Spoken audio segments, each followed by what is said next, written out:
আল্লাহর নবী বলেন, ও আমার উম্মত, লাইলাতুল কদরের রাত্রিবেলা কেউ যদি ঈমান ইহতিসাবের সাথে রাত জেগে ইবাদত করে, আমার আল্লাহ মা তাকাদ্দামা মিন যামবিহি, তার জীবনের সমস্ত গুনাহ আল্লাহ মাফ করে দেবে। একবার জোরে বলা যাবে কি মারহাবা। এখন লাইলাতুল কদর কখন আসবে?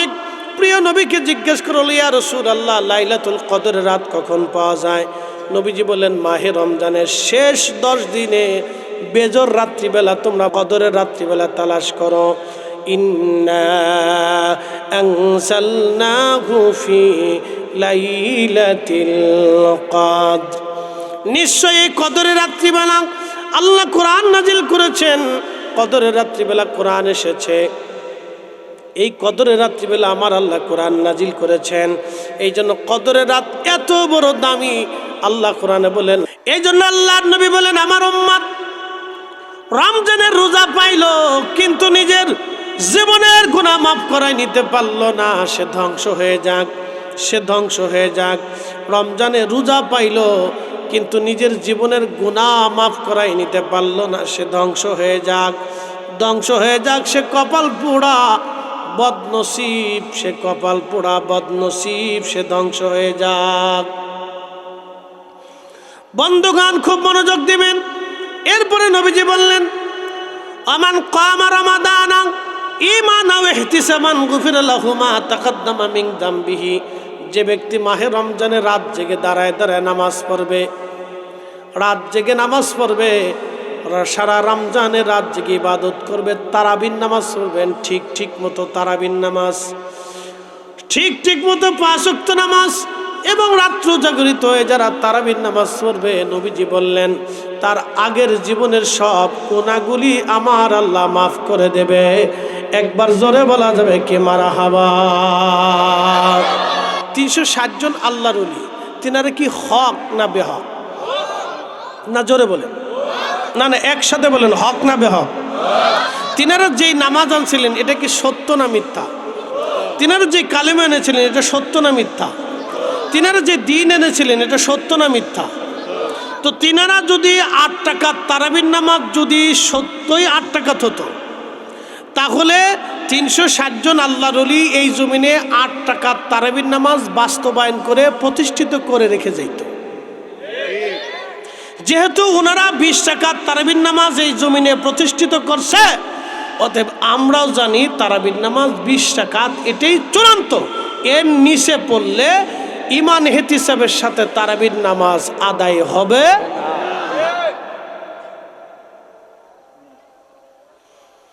যদি কেউ 8 টাকা তারাবি পড়ে তাহলে ঈমান ইহতিসাবের সাথে তারাবির নামাজের হক আদায় হবে না। জোরে বলেন আদায় হবে না, জোরে বলেন আদায় হবে না।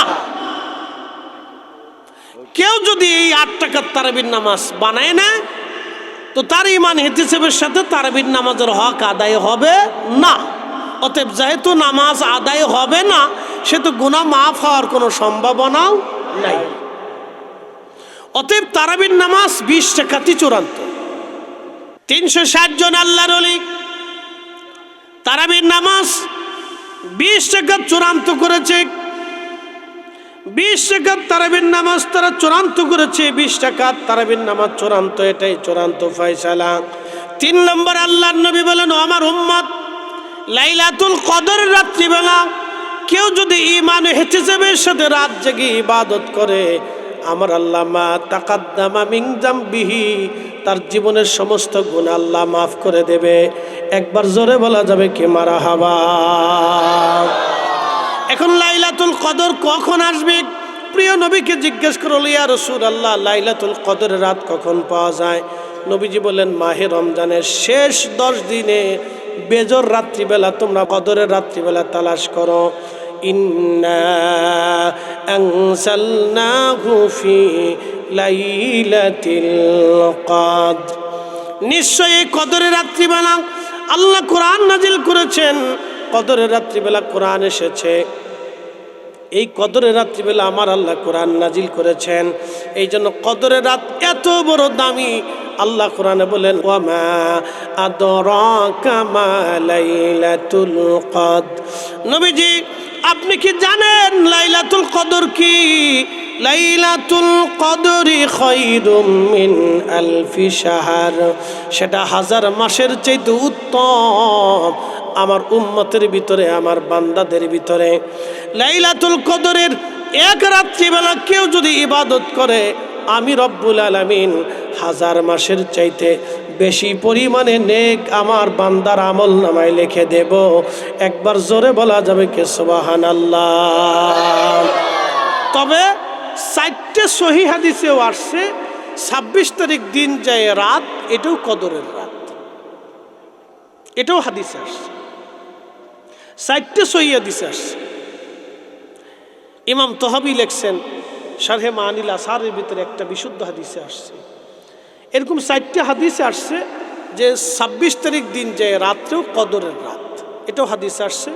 তবে একবারে নিরবিচ্ছিন্নভাবে নিশ্চিন্তভাবে মাহে রমজানের শেষ 9 বিজোর রাত্রিগুলিতে যদি আপনি জেগে জেগে ইবাদত করেন, তাহলে কদর রাত আপনি নিশ্চিন্ত পেয়ে যাবেন, তাতে কোনো সন্দেহ নেই।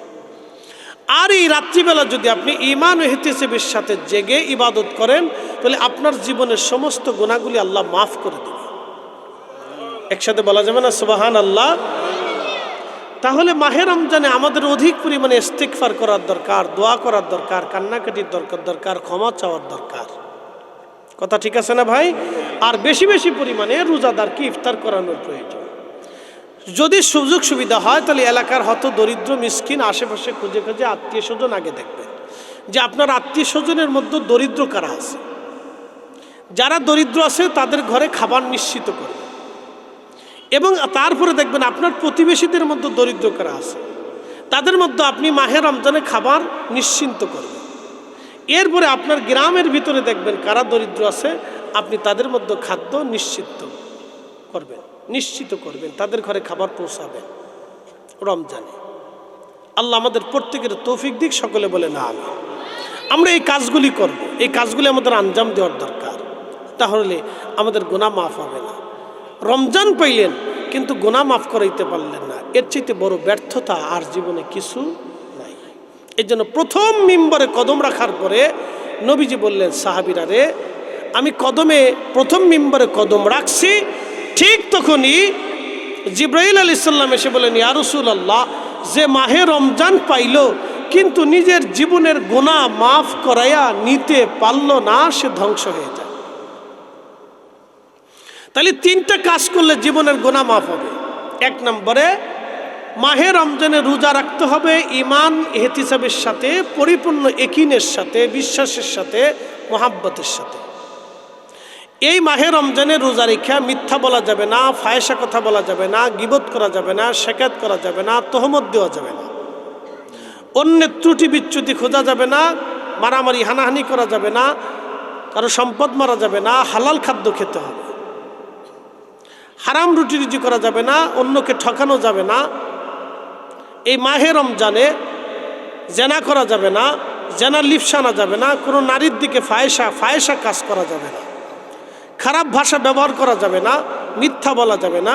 এই কাজগুলি আপনি যদি করতে পারেন তাহলে রমজানের রোজাগুলি ঈমান ইহতিসাবের সাথে হবে। 2 নম্বর, তারাবির নামাজ আপনাকে দাঁড়াইতে হবে টাইম টু টাইম, সুন্দর মতো তারাবির নামাজ ঈমান ইহতিসাবের সাথে 20 রাকাত আদায় করতে হবে, এবং রাত জেগে সম্ভব হলে ইবাদত করতে হবে, তাহাজ্জুদ নামাজ পড়তে হবে। যদি তা সম্ভব হয় আপনি রাত জেগে কোরআন শরীফ তেলাওয়াত করতে পারেন, আর কিছু আর নওয়াফিল অতিরিক্ত ইবাদত করতে পারেন, তাহলে আপনার জীবনের আগের গুনাহগুলি মাফ হয়ে যাবে। আর কদরের রাত্রিবেলা যদি আপনি পেয়ে যান, তাহলে মাহে রমজানের শেষ 10 দিনের বেজর রাত্রিবেলা, বিশেষ করে 26 তারিখ দিন যায় রাত, এটাও যেহেতু বিশুদ্ধ হাদিসে এসেছে, অতএব এই রাতটাকেও ছোট করে দেখার কোনো সুযোগ আমাদের হাতে নাই। অতএব এই রাতগুলিতে ঈমান ইহতিসাবের সাথে জাগতে হবে, ইবাদত করতে হবে খুব ইয়াকিনের সাথে।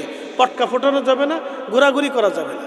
আমাদের দেশে বরাতের রাত আসলে আর কদরের রাত আসলে পটকা ফুটায়, ঘোরাফেরা করে, ফেসবুক টিপে, গল্প গুজব করে, এই কোনায় বিড়ি খায়, ওই কোনায় চা খায়, ওই কোনায় পান খায়, ঘুরে ঘেরে বেড়ায়। বা সারা রাত ঘুরে ঘেরে বেড়াইয়া কদর পালন করছে, সারা রাত ঘুরে ঘেরে বেড়াইয়া কদর পালন করছে, বরাত পালন করছে, মনে করছে বিরাট বড় নেকির কাজ করে ফেলছি। শয়তানে হাসে আর কয়, উরে সিটার, এভাবে অনেক নেকির কাজ করে ফেলছি। আসলেই মূলত তা না। ইমান ইহতিসাবের সাথে রাত্রি যাপন করতে হবে, ইমান ও ইহতিসাবের সাথে, অত্যন্ত বিনয়ের সাথে এবং একিনের সাথে, বিশ্বাসের সাথে, ইমানের সাথে মোহাব্বত নিয়ে এই রাত্রিগুলি ইবাদত করতে হবে।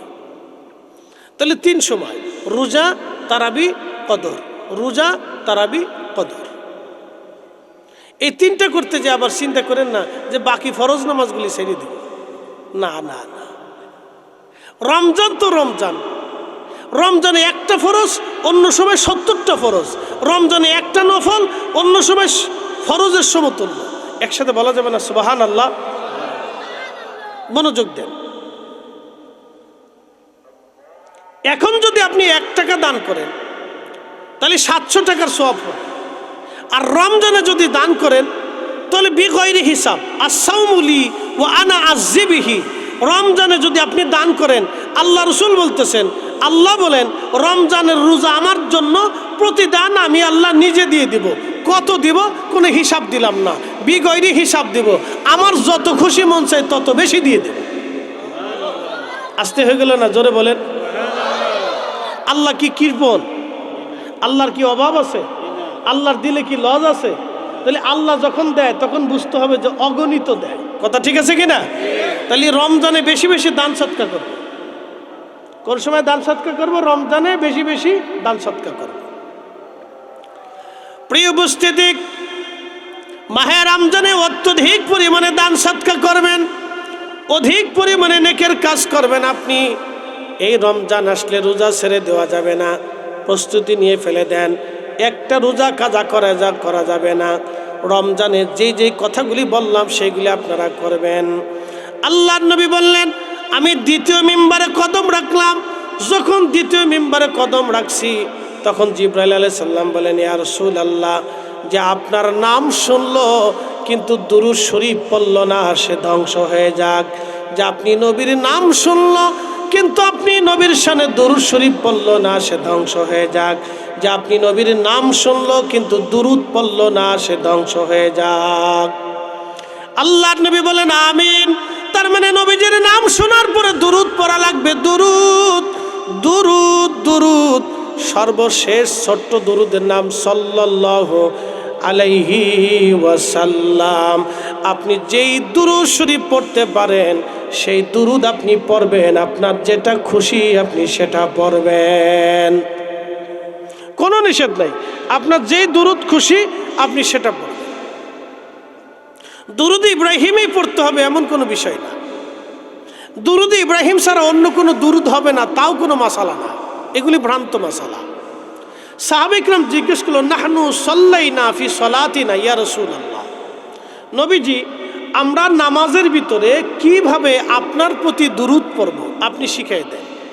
তখন নবীজি এই দুরূদ শরীফটা শিক্ষা দিলেন, যে দুরূদ ইব্রাহিম যেটা আমরা পড়ি, নাম দুরূদ ইব্রাহিম। আসলে মূলত এটা দুরূদ ইব্রাহিম, ইব্রাহিম আলাইহিস সালামের দুরূদ না। দুরূদটা তো আমাদের রসুলের দুরূদ। কথা ঠিক কিনা? আল্লাহর নবী নিজে দয়া করে ইব্রাহিম আলাইহিস সালামের নাম বসিয়ে দিয়েছেন। এর পিছনে কারণ আছে। কারণ হলো নবীজি সবসময় ইব্রাহিম আলাইহিস সালাম দা ইব্রাহিম খলিলুল্লাহ, নবীজি বলতেন আমি ইব্রাহিম আলাইহিস সালামের দোয়া। এর অর্থ হচ্ছে ইব্রাহিম আলাইহিস সালাম প্রত্যেক দোয়াতে দোয়া করতেন, আল্লাহ তুমি আমার নসলে আখিরি নবী পাঠাও। আল্লাহ তুমি আমার নসলে, আমার বংশে আখিরি নবী পাঠাও। কারণ আখিরি নবীর ইজ্জত সমস্ত ১৬ লক্ষ নবীরে যাহা দিয়েছে, আমার নবীরে আল্লাহ তার চাইতে ৭০ গুণ বেশি দিছে। একসাথে বলবেন আল্লাহু আকবার। সমস্ত নবীর উম্মতরে আল্লাহ যা দিছে, আমার নবীর উম্মতরে আল্লাহ ৭০ গুণ বেশি দিছে। আসতে বললেন কেন? আমাদেরকে আল্লাহ কি দিছে? ৭০ গুণ বেশি দিছে। কত গুণ বেশি দিছে? ৭০ গুণ বেশি দিছে দেখে লাইলাতুল কদর পাইছেন, নালে লাইলাতুল কদর পাইতেন না। ৭০ গুণ বেশি দিছে দেখে রমজানে ১ রাকাত নামাজ পড়লে, এই নফল পড়লে অন্য মাসের ফরজের সমান পাইছেন। একটা ফরজ করলে অন্য মাসে ৭০টা ফরজের সমান পাইছেন। ৭০ গুণ বেশি দিছে দেখে রমজানে আল্লাহ আপনার জীবনের গুনাহ মাফ করাই দিবে। আল্লাহর নবী বলেন, উম্মত তোমরা শোনো, 5টা জিনিস মাহে রমজানে আল্লাহ আমার উম্মতকে বিশেষভাবে দিছে, যা অন্য কোনো উম্মতকে আল্লাহ দেয় নাই। তার ভিতরে একটা হচ্ছে মাহে রমজানে আমার উম্মতের মুখ দিয়ে যে গন্ধ আসে, এই গন্ধটা আল্লাহর কাছে মিশকের চাইতে বেশি ঘ্রাণ। একসাথে বলবেন আল্লাহু আকবার। এখন প্রশ্ন, আল্লাহ কি গন্ধ শুকে? আল্লাহ কি গন্ধর দরকার? আল্লাহ গন্ধ শুকে না, বরং এই গন্ধটা কেন আসে? ক্ষুধার্ত থাকার কারণে এই গন্ধটা আসে। দেখবেন মানুষ ক্ষুধার্ত থাকলে মুখ থেকে গন্ধ আসে, তো এটা হলো ক্ষুধার গন্ধ, এটা মুখের গন্ধ না। ক্ষুধা সন্ধ্যার সময় দেখবেন গন্ধর তাপমাত্রাটা বেশি বাড়ে, কারণ কি? সে ক্ষুধা, পেটে কিছু নাই, এই জন্য গন্ধ আসে, নিঃশ্বাসে গন্ধ আসে ক্ষুধার থাকার কারণে। এটা হলো ক্ষুধার গন্ধ। তো এই গন্ধটা আল্লাহর কাছে প্রিয় কেন? এই গন্ধের বিনিময়ে আল্লাহ তাকে এত সুগন্ধি দিবে, বেহেশতে এত মর্যাদা আল্লাহ দিবে, যে যার আল্লাহর কাছে এত পছন্দ লাগে, ভালো লাগে যে আমার বান্দা ক্ষুধার্ত আছে, কারণ আমি আল্লাহর ভয়ে আছি। একসাথে বলবেন আল্লাহু আকবার। রোজা কি পুলিশের ভয়ে রাখেন? কাউকে দেখানোর জন্য রাখেন? কার জন্য রাখেন?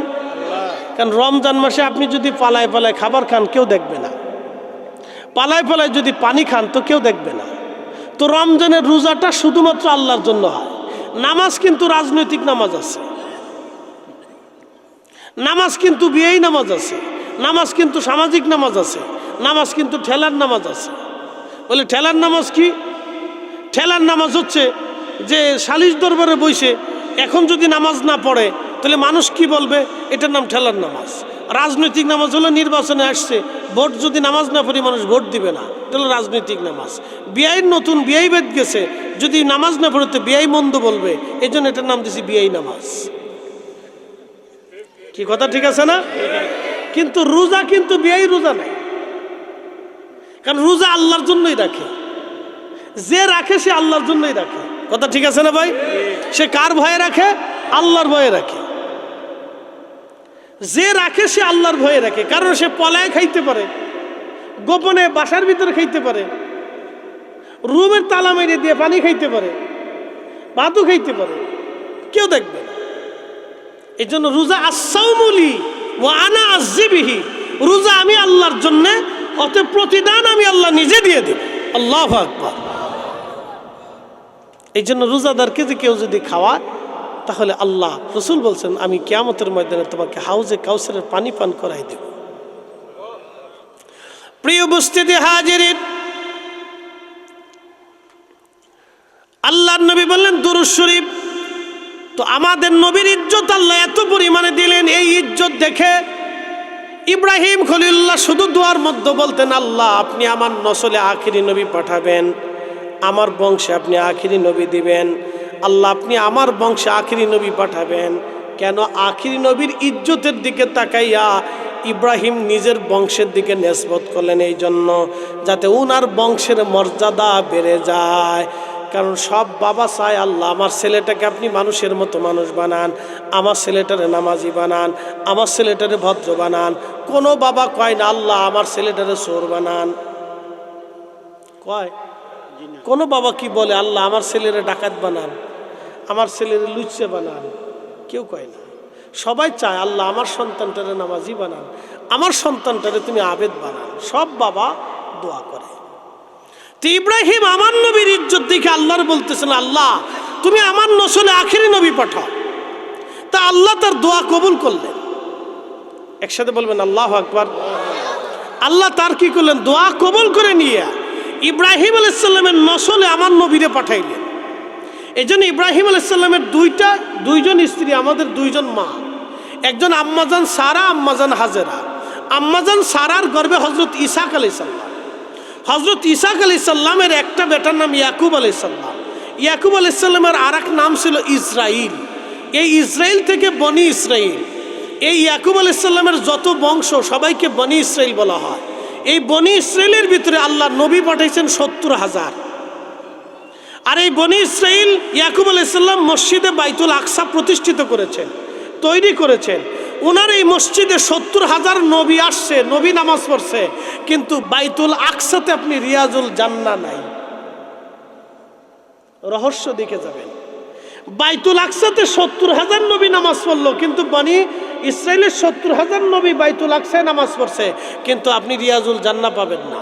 আর আমার নবী একা মসজিদে নববীতে নামাজ পড়েছেন, হুজরা থেকে মিম্বর, মিম্বর শরীফ থেকে হুজরা শরীফ, গেছেন আইসেন আসছেন, গেছেন গেছেন আইসেন আসছেন গেছেন, যাওয়া আসার কারণে ওই জায়গাটুকুন আল্লাহ বলছেন রিয়াজুল জান্নাহ, জান্নাতের বাগান বানাই দিলাম। আরো জোরে, আরো জোরে, আরো জোরে। তাহলে ইব্রাহিম আলাইহিস সালাম দিয়ে কি আমার নবীর দাম বাড়লো, না আমার নবী দিয়ে ইব্রাহিমের দাম বাড়লো? আমার নবী দিয়ে ইব্রাহিম আলাইহিস সালামের দাম বাড়লো। এই জন্য দুরুদ ইব্রাহিম না, এই দুরুদ আমার নবীর দুরুদ। কিন্তু নবীজি নিজে তিনি কৃতজ্ঞতা স্বরূপ মিল্লাতের বাবা তার জন্য দোয়া করতেন বিধায় নবীজি তার পিতা ইব্রাহিম আলাইহিস সালামের নাম দুরুদের মধ্যে লিখে দিয়ে স্মরণে রেখে দিয়ে গেলেন। একসাথে বলবেন আল্লাহু আকবার। নবীজি নিজে লিখে দিয়ে গেছে, আল্লাহ রসুল নিজে লিখে দিয়ে গেছে। ইব্রাহিম আলাইহিস সালামের নাম উম্মতের মধ্যে স্মরণে দিয়ে গেলেন, যাতে সবসময় তোমরা তারা স্মরণ করো। এটা হলো হিকমত। এটার উল্টে জগা খিচুড়ি বানাইয়া আমরা একবারে এমনভাবে নিছি যে এই দুরুদ ছাড়া আর কোনো দুরুদ পড়াই যাবে না। বিরাট বড় বিখ্যাত হুজুর মুহাদ্দিসে আজম,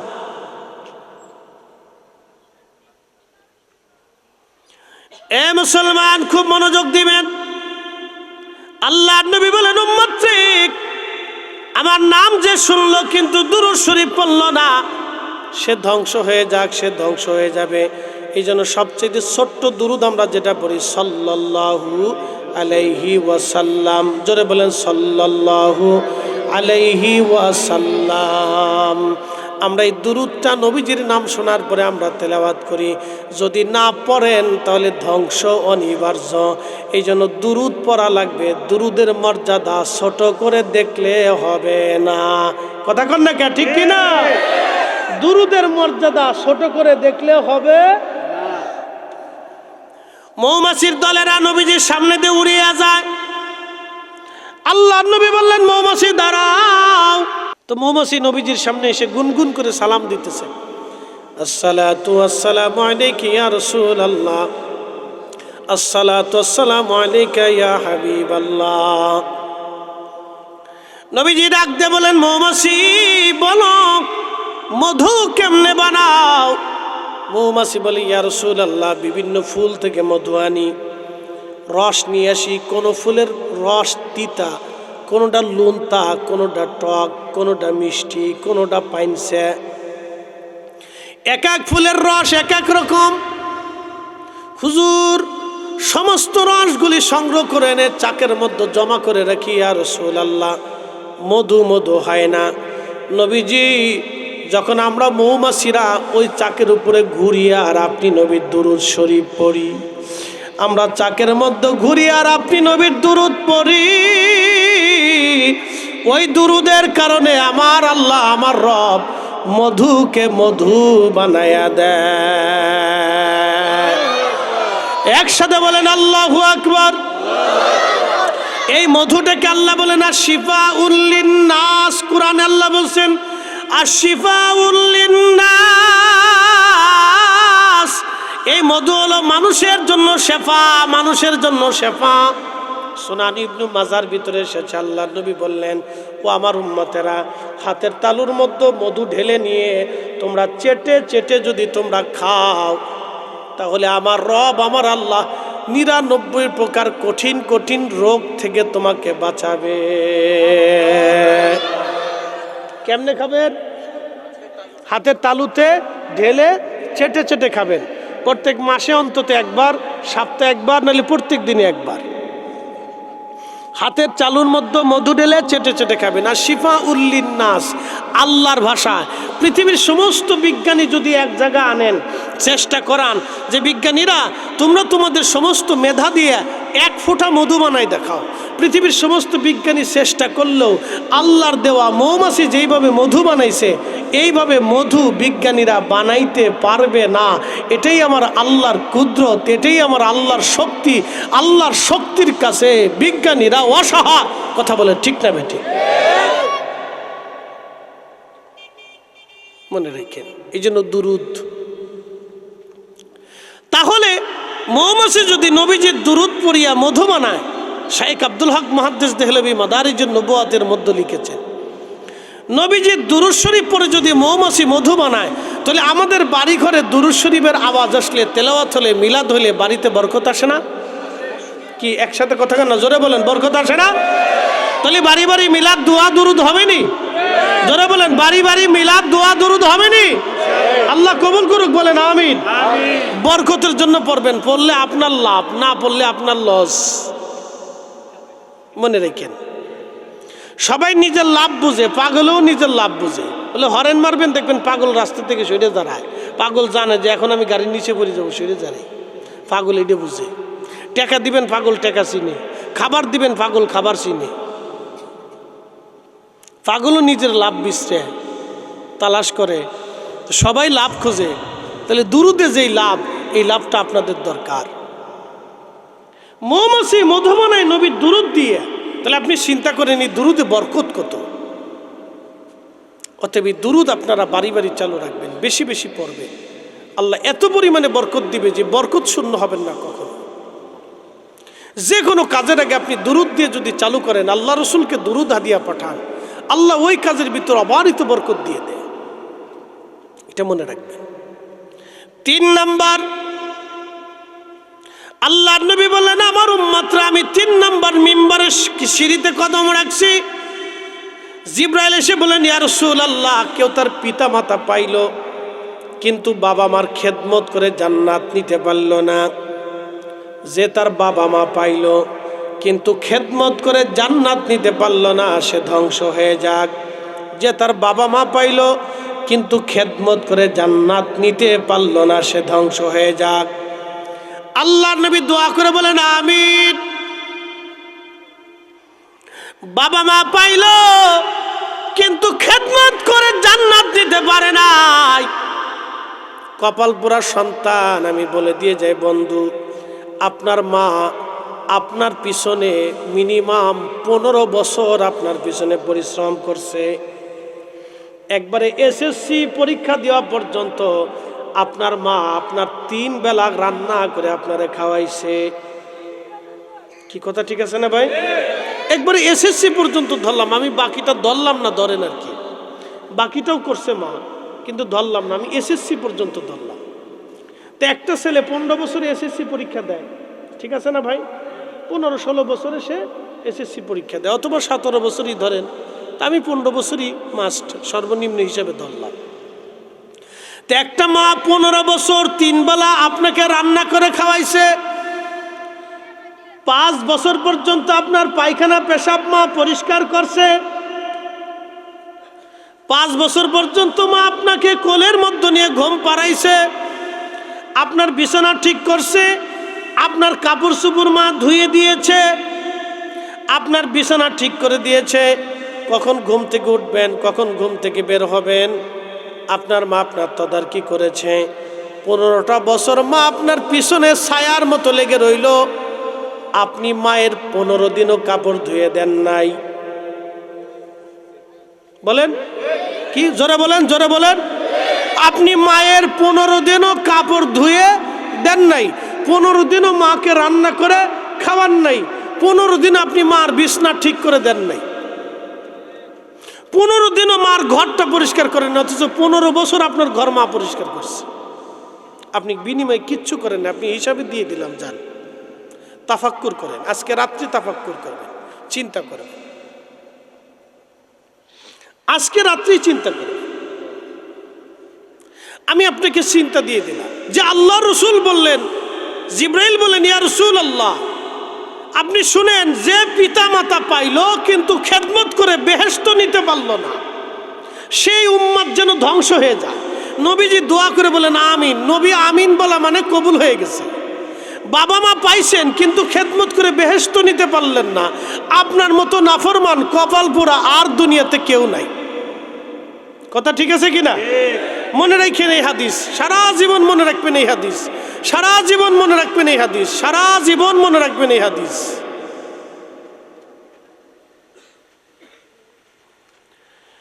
কুলাউড়াবাসী মনোযোগ দিবেন। বাবা মা পাইলেন কিন্তু খেদমত করে বেহেশত নিতে পারলেন না, আপনি ধ্বংস হয়ে যান, ধ্বংস হয়ে যাবেন আপনি।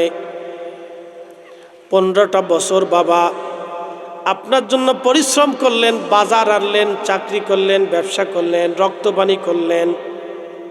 15টা বছর বাবা শীত দেখে নাই, গ্রীষ্ম দেখে নাই, বর্ষা দেখে নাই। আপনার জন্য 40 বছর বাবা পরিশ্রম করেছে, 40 বছরও মা পরিশ্রম করেছে। বিনিময়ে বাবার বৃদ্ধকালে 2টা কথা বেশি বললে আপনি বলে ফেলেন বাবা বুড়া হয়ে গেছে, বেশি জ্ঞান জ্ঞান জ্ঞান জ্ঞান করে, বাবা বুঝে না। কিন্তু আপনি কি কখনো দেখেছেন যার ছোট্ট বাচ্চা আছে, বাচ্চা দেখবেন বারবার বাবাকে জিজ্ঞেস করে, বাবা এটা কি, ওটা কি, সেটা কি, এটা কেমনে করে, সেটা কেমনে করে, এটা কেমনে খায়, কেমনে করে, কোলে নিতে হবে, বিস্কুট আনতে হবে, ওইটা আনতে হবে, কখন আসবা। কত কথা বাবাকে আপনি বলছেন, বিরক্ত হয় নাই। কত কথা মার সাথে বলেছেন, মা বিরক্ত হয় নাই। মা আপনাকে কথা বুলিয়ে বুলিয়ে বুলিয়ে বুলিয়ে মা আপনাকে কথা শিখিয়েছে। আজকে মা 2টা কথা বেশি হয়, আপনার কাছে বিরক্তি লাগে। ইস, আর আপনি ভাবতেছেন বেহেশত পেয়ে গেছেন না। ইস, মানুষ বড় অকৃতজ্ঞ, মানুষ বড় অকৃতজ্ঞ।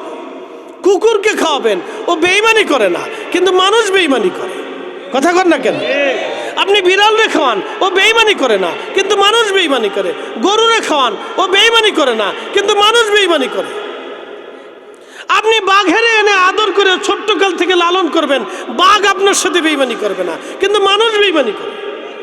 কি কথা কর না কেন? জোরে বলেন। আরে বাঘের সিংহেও বেঈমানি করে না। একটা ছোট্ট সিংহের বাচ্চা এনে আপনি লালন পালন করেন, আপনার সাথে বেঈমানি করবে না। মানুষ বেঈমানি করে, মানুষ মানুষ।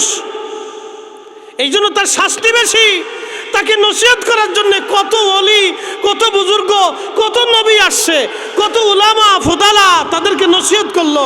এত ওয়াজ আমরা মানুষকে শোনাইলাম, কোটি কোটি মানুষ আমাদের ওয়াজ শুনে, হাজার হাজার মানুষ আমাদের ওয়াজ শুনে, অনলাইনে কোটি কোটি মানুষ আমাদের ওয়াজ শুনে, কোটি কোটি মানুষ, মিলিয়ন মিলিয়ন মানুষ ওয়াজ শুনে।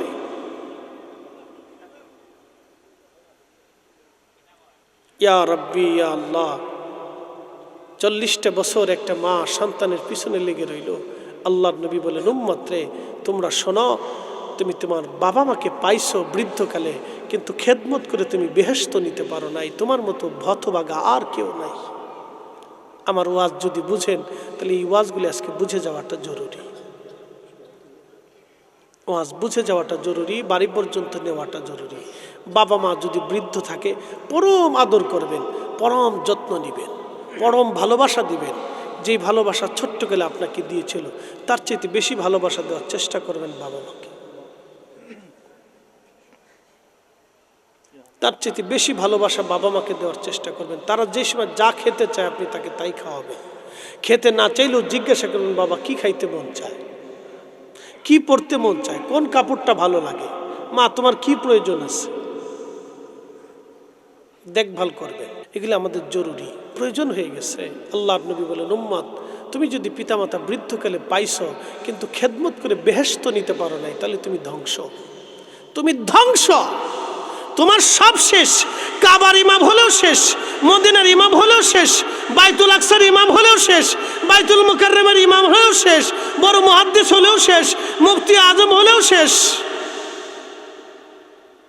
36,000 বছর হজ করলেও শেষ,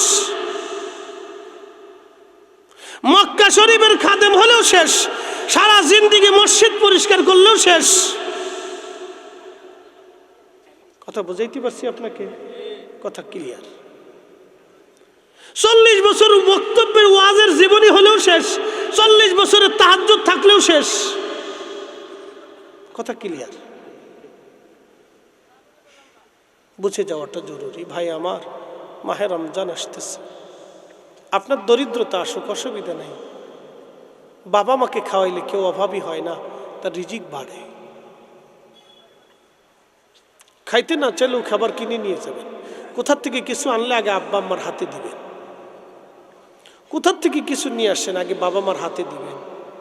প্রশ্ন রাখতে পারেন, ফরিদি হুজুর, জীবনে সর্বনাশ করে ফেলছি, আব্বা আম্মা তো কবরে চলে গেছে, এখন আমাদের উপায় কি হবে? আমরা তো এরকম খেদমত করতে পারি নাই। আল্লাহ নবী একটা রুখসত আপনার জন্য রেখে দিয়েছে। বলে কি রুখসত? নবীজি বলেন, উম্মতরে, তোমার আব্বা আম্মা কবরে চলে গেছে, তুমি টেনশন নিও না, চিন্তা করিও না, তুমি তোমার বাবা মার জন্য অধিক পরিমাণে দোয়া করো। যদি দোয়া করতে পারো তাহলে কিয়ামতের ময়দানে তোমাকে তোমার বাবা মার বাধ্য সন্তান হিসেবে, খেদমত গুজারি সন্তান হিসেবে আল্লাহ কবুল করে নেবে। আসতে হয়ে গেল না? জোরে বলেন সুবহানাল্লাহ। এই দোয়া কোরআন খতম দিয়া, জিকির আজগার করে, আলেম ওলামা ডাকিয়া, তলবে ইলম ডাকিয়া, কালেমা খতম দিয়া, বাড়িতে মিলাদ দিয়া, তারপরে দোয়া করাবেন, মসজিদে করাবেন, নিজে করবেন। রাব্বির হামহুমা কামা রাব্বায়ানি সগীরা। বেশি বেশি দোয়া করবেন, বেশি বেশি দোয়া করবেন। যারা দোয়া মানে না ও নাফরমান, যারা দোয়া বন্ধ করে দিয়েছে ও নাফরমান, যারা দোয়া বন্ধ করার জন্য উঠে পড়ে লাগছে ও নাফরমান, ওরা শয়তানের দালাল। কথা বলেন ঠিক কিনা?